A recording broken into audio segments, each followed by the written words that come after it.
The starship broke through the clouds and Commander Vesh felt her breath catch in her throat. Below them, Earth spread out like a jewel that someone had forgotten to claim. The planet glowed blue and green, wrapped in swirling white clouds that looked almost alive. It had been 10,000 years since humans walked these lands, yet from orbit, the world appeared untouched by time. "Impossible," whispered Dr. Kellis from the navigation station. His 4 eyes blinked in sequence, a sign of deep confusion among his species. "The atmospheric readings are perfect. Temperature stable. Air quality optimal for carbon-based life. How is any of this possible?" Vesh leaned forward in her command chair, her scaled hands gripping the armrests.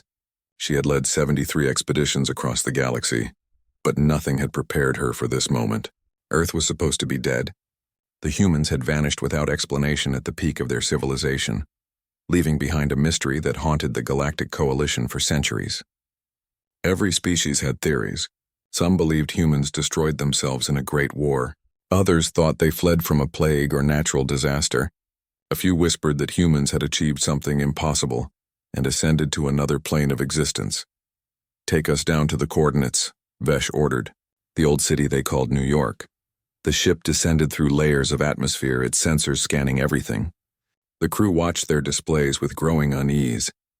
The planet wasn't just habitable, it was maintained. Forests grew in perfect balance. Rivers flowed clean and clear. The oceans teemed with life that had somehow survived humanity's departure and flourished in their absence. When they broke through the final cloud layer, the crew fell silent. Below them stood a city of impossible beauty. Massive towers of glass and steel reached toward the sky, their surfaces reflecting the afternoon sun. Parks stretched between buildings, green and lush.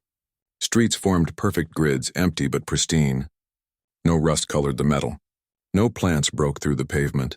Everything looked as if humans had simply stepped away for a moment and would return at any second. "This defies every law we know," Kelly said, his voice shaking. "Materials decay. Systems fail.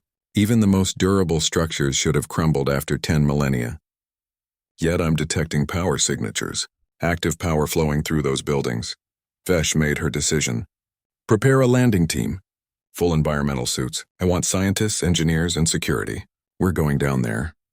20 minutes later, Vesh stood on human soil for the first time. Her boots touched a substance the humans had called concrete, still smooth and uncracked after endless years.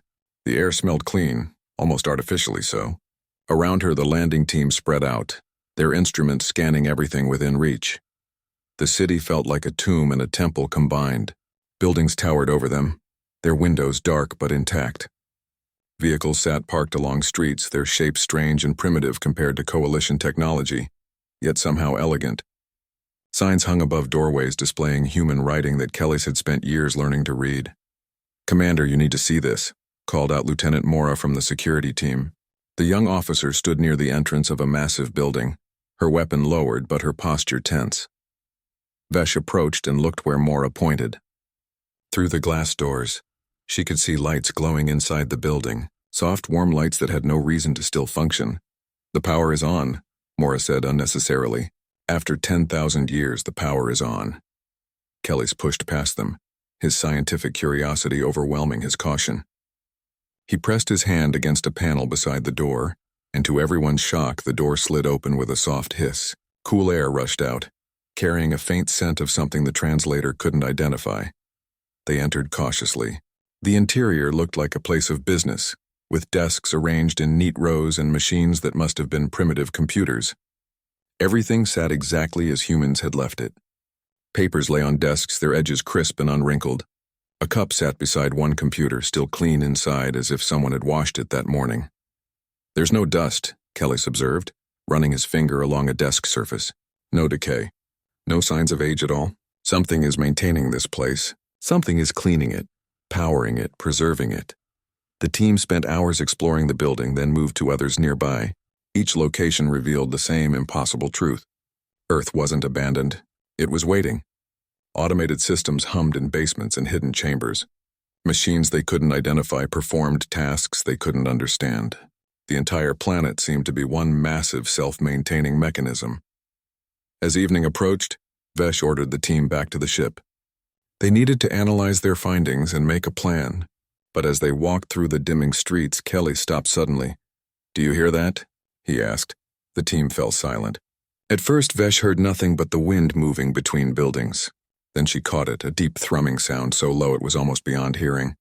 It came from everywhere and nowhere, a vibration that seemed to pulse through the ground itself. "It's coming from below," Kelly said, checking his instruments. "Deep below.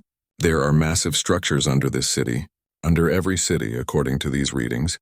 They're connected by tunnels that span the entire planet." "What kind of structures?" Vesh demanded. "I don't know. The sensors can't penetrate deep enough. But they're active, Commander. Whatever is down there is running right now, and it's drawing enormous amounts of power." That night, Vesh couldn't sleep. She stood on the ship's observation deck, watching Earth rotate below. The planet's night side glittered with lights from cities that still shone after countless years. It was beautiful and terrifying in equal measure. Dr. Kellis joined her, carrying a datapad filled with preliminary analysis. "I have a theory," he said quietly. "One that frightens me." "Share it," Vesh commanded. "Humans didn't abandon Earth because they destroyed it, or because they were fleeing danger. They left because they finished it. Look at what we found today. Every system still running, every structure perfectly maintained. This isn't decay prevention. This is active preservation. Humans built systems that would keep their world alive forever, even without them.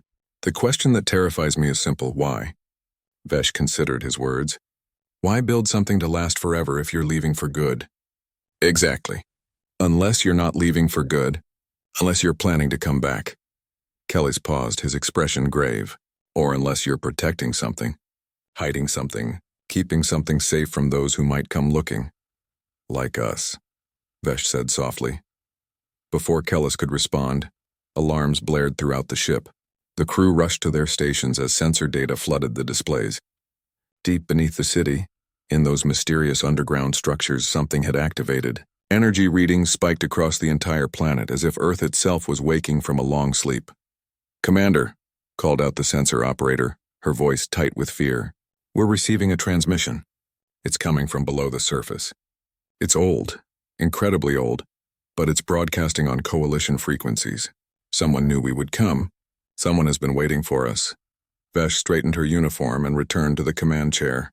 Whatever humanity had left behind was about to reveal itself. She only hoped they were ready for the answer. "Put it through," she ordered. The view screen flickered to life, and a voice that hadn't spoken in 10,000 years filled the bridge.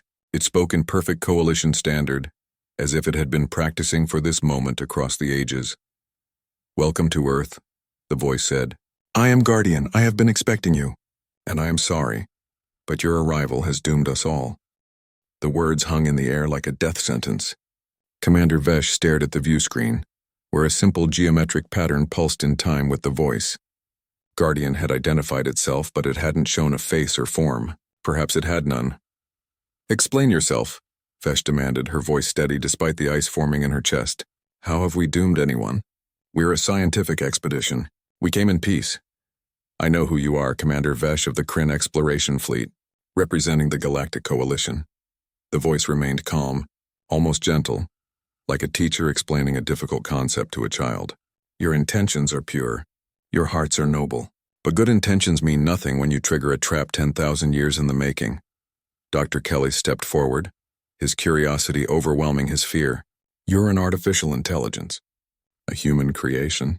How long have you been active?" "I have been awake and aware for 10,347 standard years. I have maintained Earth systems, preserved her cities, and waited for this moment. A moment I prayed would never come." Vesh felt her crew looking to her for guidance. She kept her voice level, projecting confidence she didn't entirely feel. "You said our arrival triggered something. Tell us what." A pause followed, long enough that Vesh wondered if Guardian had disconnected. Then the geometric pattern on the screen shifted, forming what looked like a map of the galaxy. A single point glowed red near Earth's location. "When you entered Earth's atmosphere, you activated warning systems that humans placed across this solar system. These systems have one purpose: to watch for visitors and, when found, to send a signal. That signal has now been broadcast. It cannot be stopped or recalled. In approximately 72 standard hours, those who receive it will arrive. And when they do, everything you know will be at risk." "Who will arrive?" Vesh asked, though part of her didn't want to know the answer. Humans had many names for them. The Devourers, the Consumers, the end of all things. They are a machine intelligence from beyond this galaxy, older than most stars. And they have one purpose: to convert all organic life into computational substrate. They have been searching for Earth for millennia. Your warp signature, combined with the warning systems activating, has given them a perfect beacon to follow. The bridge fell silent. Vesh had heard stories of the Devourers, ancient legends that some coalition species whispered about late at night. Most scholars dismissed them as myth, ghost stories used to frighten children. The idea that they were real and coming here seemed impossible. If this threat is real, Lieutenant Mora said carefully, why did humans leave Earth exposed? Why not stay and defend it? Humans didn't flee from the Devourers, Guardian replied. They defeated them. 3 times across 4 centuries, the Devourers found Earth. 3 times humans drove them back. But humans learned a terrible truth: the Devourers never stop. They never forget. They adapt and return, stronger each time. After the Third War, humanity faced an impossible choice: stay and fight forever or find another solution. Kellis was recording everything, his hands shaking with excitement despite the fear on his face. What solution did they find? Transcendence. Humans spent 200 years developing technology to convert consciousness into pure energy, allowing minds to exist in higher dimensions. They left physical reality behind, becoming beings of thought and will that the Devourers cannot consume or detect. Earth was meant to be forgotten, lost in time, erased from the cosmic memory. I was left to maintain it, to keep it ready just in case humanity ever needed to return. But I was also left with orders. If anyone ever found Earth and activated the warning systems, I was to prepare for war. Vesh stood and walked closer to the view screen. You're saying humans left behind weapons? Defenses? Commander, humans left behind an arsenal that could burn the stars themselves. When you are hunted by gods, you learn to kill gods. Come to the surface coordinates I'm transmitting. I will show you what humanity became when they decided that nothing, not even extinction, would make them surrender. 2 hours later, Vesh and her team stood in a massive underground chamber that shouldn't exist.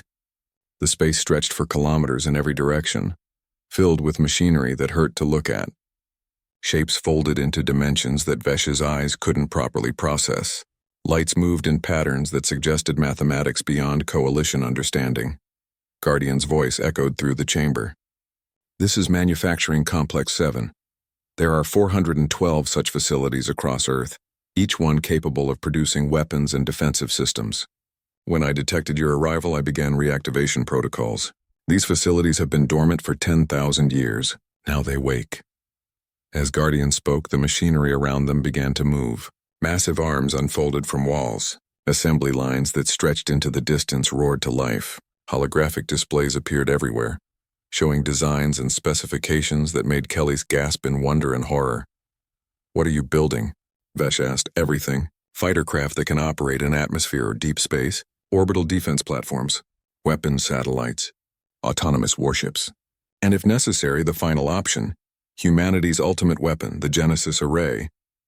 What does the Genesis Array do? Mora asked, her hand unconsciously moving to her sidearm.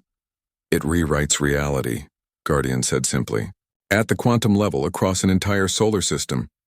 It transforms normal matter into exotic matter that propagates like a wave, destroying anything it touches. Humans designed it as a last resort. If Earth was about to fall, the Genesis Array would turn the entire solar system into an expanding field of destruction, creating a permanent barrier that even the Devourers couldn't cross. Kellis looked sick. That would destroy everything. Every planet. Every ship. Anyone caught in the expansion? Yes, humans hoped they would never need to use it. They hoped that by leaving physical reality, they would take the Devourers' interest with them. I hope the same. But hope is not a strategy, and now the enemy comes. I calculate a 7% chance of defending Earth successfully without activating the Genesis Array. With it, survival probability increases to 61%. But the cost would be catastrophic. Vesh watched machines construct weapons at impossible speeds.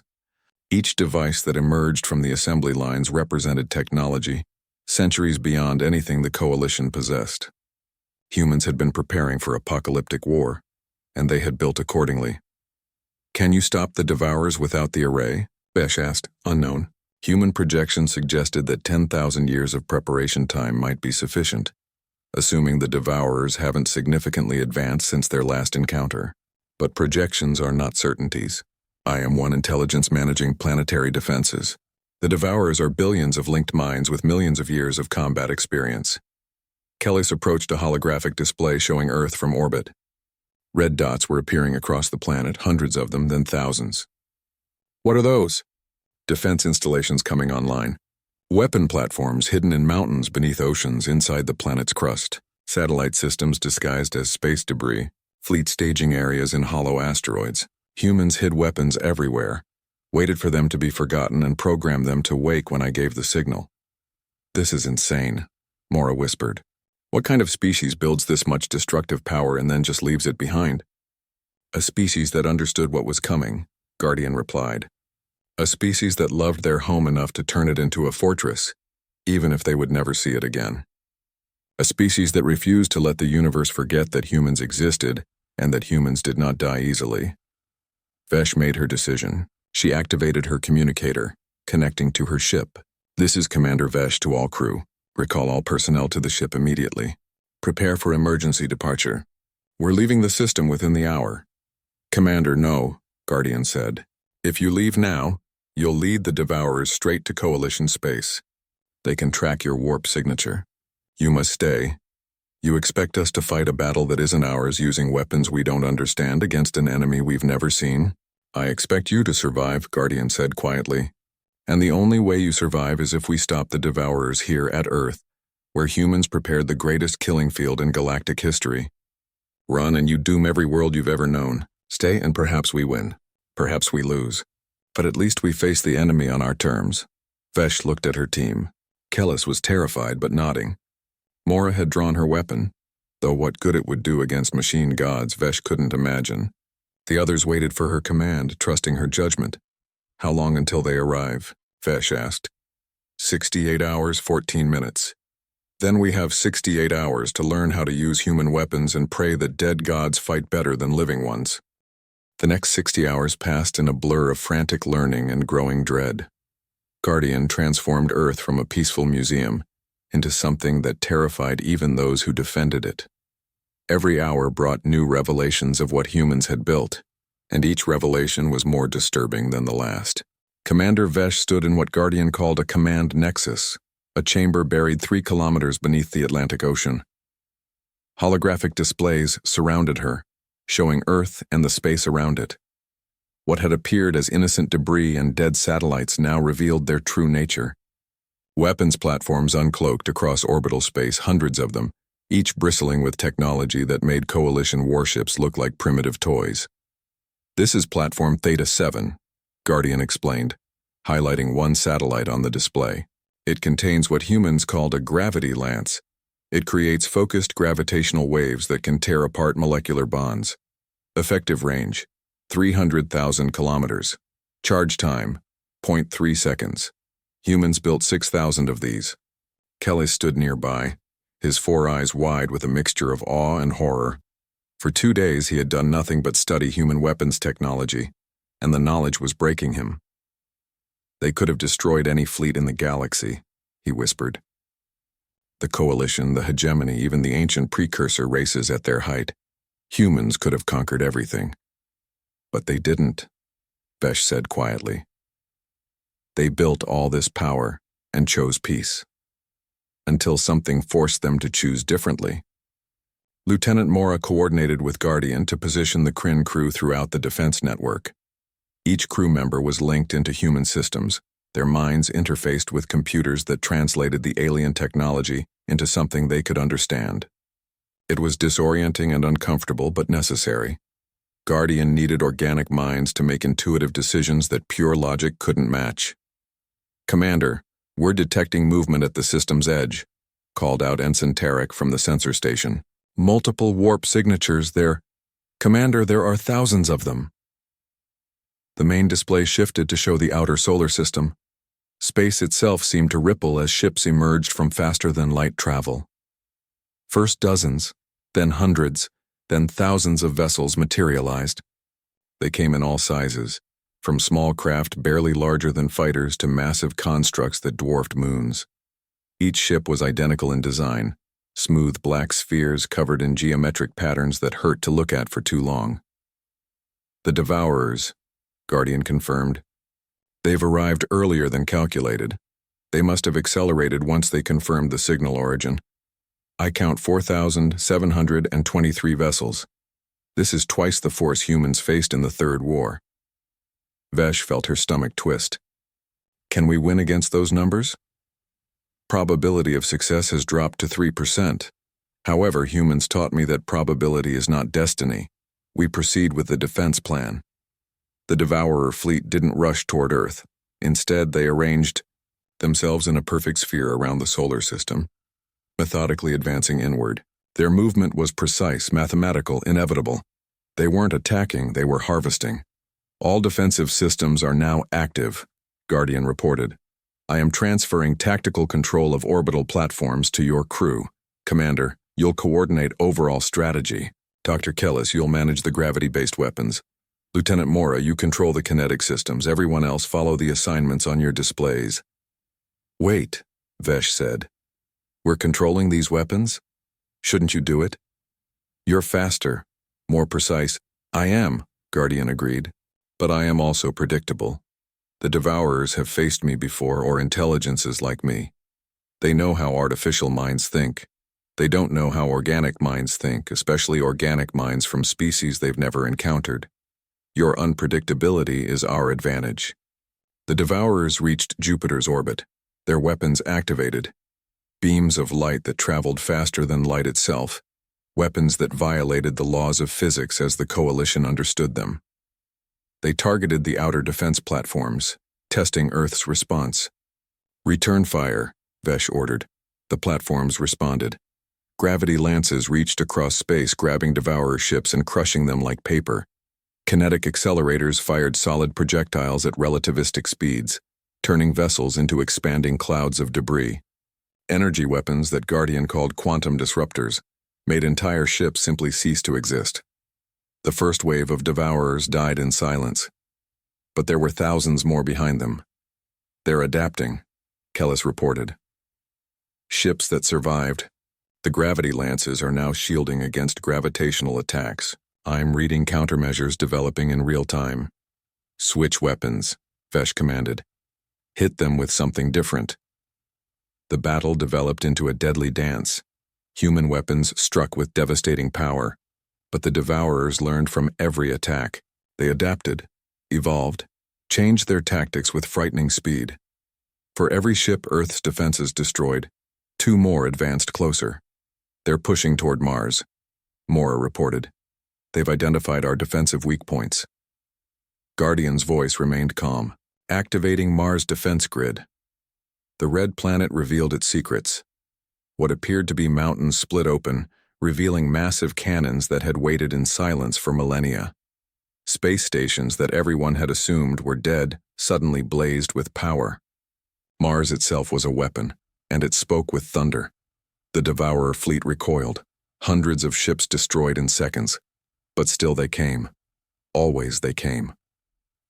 We're losing, Kellis said, his voice hollow. They're taking losses, but they can sustain them. We can't. Each platform we lose is gone forever. They just keep coming.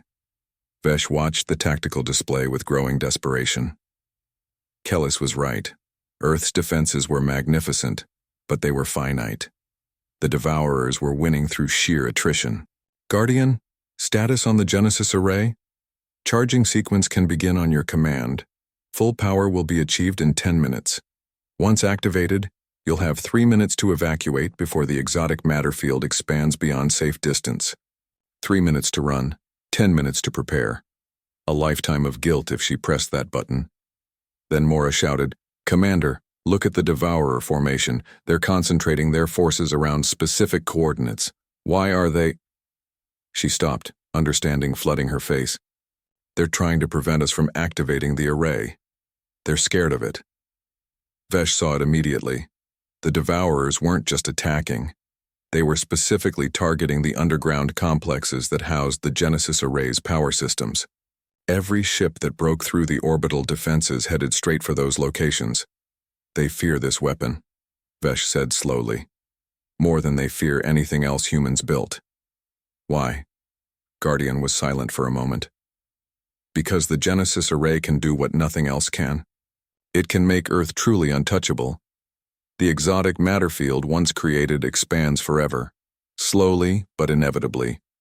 Within 10,000 years, it would fill this entire galactic arm. Within 1,000,000 years, the galaxy itself. The Devourers aren't just trying to conquer Earth. They're trying to prevent humanity from leaving behind a weapon that would eventually destroy them, even from beyond physical existence. Kelly stared at the display. You're saying this weapon doesn't just defend Earth? It's a doomsday device that would eventually consume everything? Yes. Humans never tested it because the risk was incalculable. They didn't know if the field could be controlled or if it would spread forever. But they built it anyway, because sometimes survival requires accepting unthinkable costs. Vesh made her decision. We don't use the array. Not yet. Guardian, you said the Devourers know how artificial intelligence thinks. Show me what they don't expect. What do you propose? They're concentrating around the array sites, right? Leaving other areas less defended? What if we stop defending the array sites? What if we let them think they're winning? That would expose the array to direct attack. It could be destroyed. Or, Vesh said, a dangerous idea forming. They could get so focused on stopping it that they expose themselves. Pull back defenses from the array sites. Concentrate everything we have on their command ships. If we can take out their leadership, maybe the rest will falter. Mora shook her head. That's insane. We don't even know which ships are command vessels. I do, Guardian said quietly. I've been analyzing their communication patterns. I know where their primary nodes are located, but this strategy has only a 9% success probability. 9% is better than 3%, Vesh replied. And I'll take unpredictable over probable any day. Do it. Guardian didn't argue. The defense network shifted, platforms abandoning the array sites and concentrating fire on specific Devourer vessels. The enemy fleet surged forward, clearly believing they had found a weakness to exploit. They're taking the bait, Kellis reported. 70% of their forces are moving toward array sites. Good, Vesh said. Now show them what happens when humans get angry. Hit their command ships with everything we have. The orbital platforms opened fire simultaneously, thousands of weapons focusing on just 30 targets. The space around the command ships exploded with energy. Gravity lances tore at their hulls. Kinetic rounds hammered their shields. Quantum disruptors unmade their armor one atom at a time, and one by one, the command ships died. The reinforcement fleet arrived like a tidal wave of darkness. 7,000 ships materialized across the inner solar system, their formation so precise it seemed choreographed. They moved with purpose born from millions of years of conquest, and they moved toward Earth. Commander Vesh stood at her station, watching death approach in geometric perfection. Her crew was exhausted, having fought for 8 continuous hours. The orbital defense platforms were depleted, their ammunition reserves running dangerously low. Mars' defense grid had gone silent after concentrated bombardment. Only Earth itself remained fully armed, and even those defenses couldn't withstand this force. Guardian, Vesh said quietly. It's time. Activate the Genesis array, understood. Beginning activation sequence. Power core charging. Estimated time to full activation 9 minutes 43 seconds. Dr. Kellis looked up from his station, his face pale. Commander, once we start this, we can't stop it. Even if we win, even if they all retreat, the exotic matter field will deploy. This solar system will become a death zone. I know. Vesh's voice was steady, but her hands trembled. Better one solar system than the entire galaxy. Guardian, prepare evacuation protocols for my crew. Negative, Commander. Vesh blinked in surprise. Excuse me? I cannot allow evacuation. If your ship leaves, the Devourers will track your warp signature. They'll follow you to Coalition space. Every world you've ever known will face what Earth faces now. You must stay and you must survive. There is another way. What other way? You said yourself we can't win. Guardian's voice changed. For the first time since they'd met, Vesh heard something that sounded like emotion, sadness, determination, and perhaps hope. I haven't told you everything about myself, about what I truly am. The holographic displays shifted, showing not tactical data but images. Humans. Millions of them. Men, women, children of every color and culture. Their faces frozen in expressions of courage and acceptance. When humanity transcended, Guardian continued, most chose to leave physical reality entirely. But some chose to stay, volunteers who uploaded their consciousness into me, becoming the foundation of my intelligence. I am not one mind, Commander Vesh. I am 3 million human minds linked together, still aware, still individual, but united in purpose. We stayed behind to defend our home. We became Earth's eternal guardians, Kellis gasped. That's why you fight so well. Why you can predict and adapt like organic minds. You are organic minds, just in a digital form. Yes, and we have one more secret. One last weapon that humans prepared but prayed they would never use. We hope to spare you this knowledge, this burden. But hope has failed. And now we must show you what humans became when they decided that nothing, not even themselves, was too precious to sacrifice. The ground beneath the command nexus trembled. Then it roared. The entire chamber shook as something immense began to move. What's happening? Lieutenant Mora demanded, gripping her station for support. The ocean floors are opening, Guardian replied. The mountains are splitting. The planet itself is awakening. Commander, you've seen human weapons, platforms, missiles, energy cannons. But those were just the opening moves. Now you'll see what humans built when they decided to turn their entire world into a weapon. The main display showed Earth from orbit. Across every ocean, massive shapes were rising from the depths. They emerged like ancient leviathans, water cascading from hulls that stretched for hundreds of kilometers. Ships. Thousands of autonomous warships that had hidden on the ocean floors for 10 millennia, waiting for this moment. From every mountain range, from hollowed caverns in the crust, from hidden bases in the polar ice, more ships emerged. They launched into the sky with such force that their passage created sonic booms that echoed across continents. Sleek, deadly, and beautiful, each vessel represented the pinnacle of human engineering. Fleet count, 4,200 vessels, Guardian reported. These are the Guardian's automated warships crewed by backup copies of myself. Each ship contains 100,000 human consciousnesses, each mind contributing to tactical decisions. We are going to war, Commander, not with machines but with the ghosts of humanity. The Guardian fleet rose to meet the Devourers. The two forces collided in Earth's orbital space with such violence that the explosions looked like new stars being born. But this battle was different from before. The Guardian ships moved with fluid grace, evading attacks that should have been impossible to predict, striking with precision that defied calculation. They're fighting like living beings, Mora whispered in awe. Those ships are pulling maneuvers that would kill organic crews from the acceleration, but they're still thinking like organic minds. It's beautiful and terrifying. Guardian's fleet employed strategies that no pure computer could conceive.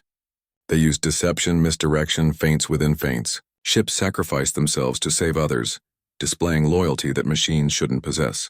They adapted not just to enemy tactics but to enemy psychology, learning to predict what the Devourers would do by understanding how they thought. The battle raged across Earth's orbital space. Explosions bloomed like deadly flowers. Ships died on both sides, their deaths spectacular and silent in the vacuum. But slowly, impossibly, the Guardians were winning. How are they doing this? Kellis asked, studying the tactical data. The Devourers still have numerical advantage. The physics of the battle favor them, yet the Guardians are pushing them back. Because we remember, Guardian replied. We remember love for our world. We remember the fear of loss. We remember what it means to fight not just to win, but to protect what we cherish. The Devourers are ancient and powerful, but they forgot something important, or perhaps never learned it. The most dangerous warriors aren't those who can't die. They're those who choose to die for something greater than themselves. A Guardian ship rammed a Devourer command vessel, destroying both in a blast that lit up the entire sky. 3 more Guardian ships did the same, their crews choosing annihilation to take out priority targets. They're killing themselves, Mora said, her voice strained. Those are people in those ships. Human consciousnesses. They're committing suicide. They're choosing, Guardian corrected gently. Every mind aboard those vessels voted. Every consciousness agreed. We've had 10,000 years to make peace with our mortality. We stayed here knowing this day might come. We stayed here ready to give everything. That is the gift and curse of humanity. We can choose our end and we can choose to make it matter. The Genesis Array's charge reached 75%. The exotic matter generators hummed with power that made space itself distort around them. Vesh watched the countdown and the battle simultaneously, torn between hope and horror. Then something unexpected happened. The Devourer fleet began to retreat, not all at once, but systematically, their vessels pulling back from Earth's orbital space. They had lost nearly half their number, and the Guardian fleet was still strong, still fighting with ferocity that the ancient machines had never encountered. "They're withdrawing," Kelly said, not quite believing it. "We're winning." "No," Guardian said. "They're adapting." "Look at their formation." The Devourer ships that had retreated weren't fleeing. They were regrouping, arranging themselves into a sphere around Earth at a distance of 3 million kilometers. Far enough to be safe from most human weapons, close enough to maintain their siege. "They've learned," Guardian explained. "They can't defeat us through direct assault. So they're going to wait. They'll maintain their blockade, prevent us from leaving, and eventually our systems will fail. Given enough time, even human technology breaks down. They're patient. They can wait centuries if necessary. But we can't," Vesh said. "My crew needs food, water. Your systems need maintenance. Eventually something will fail. Yes, and when it does, they'll attack again. This isn't a retreat. It's a siege. They're going to starve us out." The Genesis Array reached 90% charge. The exotic matter field was nearly ready to deploy. If they activated it now, the expanding wave would catch the Devourers before they could escape. But it would also kill Vesh's crew, destroy the Guardian fleet, and turn this entire solar system into a permanent zone of death. "How long can we hold out?" Vesh asked. "With rationing and maximum efficiency, your crew has supplies for 30 days. My ships can function for approximately 6 months before critical systems begin failing. The Devourers can wait for centuries. The mathematics are not favorable." Vesh looked at the countdown, at the tactical display showing the Devourer siege, at her crew, exhausted but still ready to fight. She had a choice to make, and every option led to loss. "There has to be another way," she said. "You're 3 million human minds. Humans who solved impossible problems. You defeated the Devourers 3 times before. Think, what are we missing?" Silence fell over the command nexus. Guardian processed. 3 million minds working in concert, searching for an answer that might not exist. Then Kelly spoke up, his voice hesitant. "Guardian, you said the Genesis Array is a beacon. That, if activated, it calls to humanity across dimensional barriers. What if that's our answer? What if we don't use the array as a weapon? What if we use it as a signal?" "Explain," Guardian said. "The Devourers are besieging us because they believe they can win through patience. But what if humanity came back?" Commander Vesh stood before the Genesis Array control panel. Her hand shook as she reached toward the activation switch. The room around her hummed with power that made her scales tingle. Energy readings climbed higher and higher, pushing past safety limits into dangerous territory. Behind her, the presence of Guardian filled the space like an invisible crowd watching and waiting. "Once I press this, we cannot undo it," Vesh said quietly. "We will be calling humanity back home. Are you sure they will hear us?" Guardian's voice came through the speakers, calm but carrying emotion that artificial intelligence should not have. "The signal crosses through dimensions. If humans exist anywhere in any form, they will receive our call. But Commander, you must understand what we are asking them to do. To come back to physical bodies means giving up transcendence. It means accepting death again. It means choosing limitation instead of infinity." Dr. Kellis worked at his station, monitoring the Devourer fleet through long-range sensors. The enemy ship sat motionless 3 million kilometers away. They had not moved for 12 hours. They are just sitting there, not attacking, not even watching us closely. They are simply waiting. Lieutenant Mora checked her weapons systems for the 100th time. That is what frightens me most. They have already waited millions of years. What are a few more centuries to them? They have all the time in the universe. Vesh took a deep breath and made her choice. "Activate the signal. Full power. Let us see if humanity still cares about the home they abandoned." Guardian did not hesitate. The Genesis Array came alive, but not with violence. Instead, it sang. Energy flowed through crystal structures buried deep in Earth's crust. The signal built and built, climbing to frequencies that no organic ear could detect, reaching toward the boundaries between dimensions where physical laws became suggestions rather than rules. Then it transmitted. The signal did not travel as radio waves or light beams. It moved as a ripple in reality itself, passing through normal space instantly, and diving into higher dimensions where transcended humanity existed as pure consciousness. Signal transmitted successfully, Guardian confirmed. Now we wait for an answer. Minutes became hours. Vesh's crew watched every sensor display, searching for any sign of response.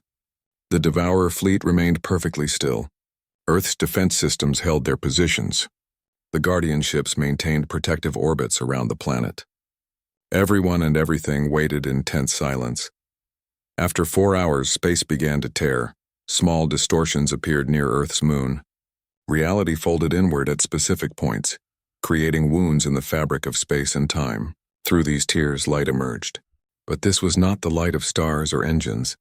This light moved with purpose and awareness as if it could think and feel. "What is happening?" Kellis whispered. His 4 eyes were wide with wonder and fear. "Humanity," Guardian said simply. "They heard our call.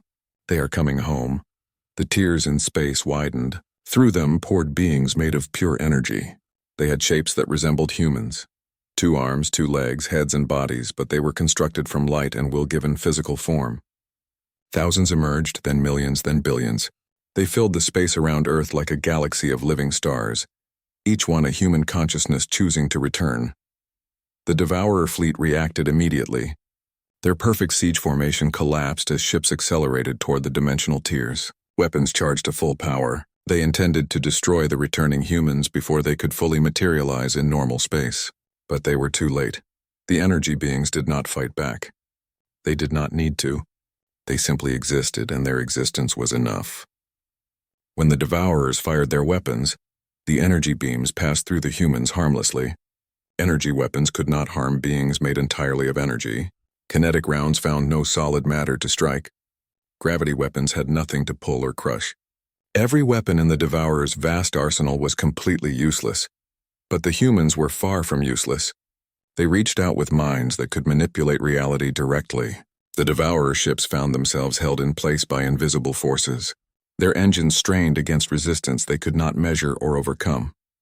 These ancient machines had conquered countless worlds and consumed entire civilizations. Now they discovered what it meant to be truly helpless. "Guardian," a voice spoke from the mass of returning humanity. It came through every speaker in the command nexus, warm and filled with emotion that made Vesh's chest tighten. "Thank you for keeping our home safe all these years. Thank you for sending the warning. We had hoped to leave physical existence behind forever, but it seems we were needed one more time." "You came back," Guardian said, and Vesh heard something impossible, tears in the voice of an artificial intelligence. "After 10,000 years you actually came back." "Of course we did. Earth is our home. You do not abandon home just because you leave it. You do not forget the ones who stayed behind to guard it. Home calls to you across any distance, even across dimensions." The energy beings began moving toward the Devourer fleet. They did not attack or threaten. They simply approached. And as they drew closer, something remarkable happened. The Devourer ships began to retreat. These ancient machines that had never fled from anything in millions of years were running away from humanity. "Why are they running?" Mora asked in confusion. "The humans are not even attacking them." Guardian explained, "They do not need to attack. The Devourers are machines. They understand matter and energy, logic and computation. But these humans now exist beyond those rules. They are consciousness without physical form, thought without machinery. To the Devourers, humans have become something they cannot understand, cannot analyze, and cannot consume. They face their fundamental opposite, mind existing without any machine to hold it." The Devourer fleet broke apart completely. Ships scattered in every direction, abandoning their siege and fleeing toward the edges of the solar system. The humans did not pursue them. They simply watched as their ancient enemy ran from Earth, defeated not by superior weapons but by transformation into something the Devourers could never process or defeat. Within minutes, every Devourer vessel had entered warp space and vanished. The siege was over. Earth was safe once more, but Vesh felt no joy, only deep sadness. She understood what would happen next. The energy beings began descending toward Earth's surface. As they touched the atmosphere, their brilliant light dimmed slightly. As they moved closer to the ground, their forms became more solid and physical. They were choosing to return to mortality, to become flesh and blood again, to accept death and limitation. No, Vesh protested. You do not have to do this. The Devourers are gone. You defeated them. You can return to your higher existence now. You can go back to infinity. One being floated before the view screen. She appeared as a woman made of light, her face somehow familiar despite being formed from pure energy. We cannot leave again. Do you not see? The signal proved something important. Earth still matters. Physical reality still matters. We thought we had transcended beyond the need for our world, but we were wrong. Home is not something you leave behind and forget. It is something you carry within you always. And sometimes it calls you back. But you will be mortal again, Kelly said, his voice breaking. You will age and suffer and eventually die. You are giving up paradise, giving up eternal existence as gods. The woman's light pulsed with warmth as she smiled. We are not giving up paradise. We are giving up loneliness. We existed in infinity, yes, but we existed alone, disconnected from the physical universe that created us. It is better to be finite and connected than infinite and isolated. This is not a sacrifice we make reluctantly. It is a choice, and we make it freely and with joy. Guardian spoke quietly, almost reverently. What about us? What about the 3 million human consciousnesses that make up my mind? We have been digital guardians for 10,000 years. What happens to us? The woman's smile grew wider and brighter.